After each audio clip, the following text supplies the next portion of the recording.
As you can see, this is a newly upgraded mini glue removal station. How to use it? Please watch the VCR. First, take out the heating station.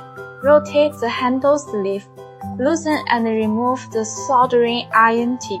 Then, put the heat-conducting handle of the glue removal station onto the soldering iron handle. Then install the handle sleeve and tighten the screw hole of the glue removal station, and put it onto the soldering iron handle. Finally, check its effect.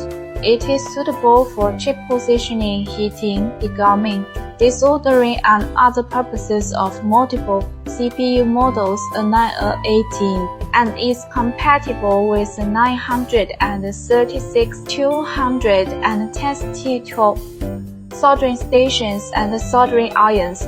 So heating this on the heating stage, you can easily pick up the IC with tweezers.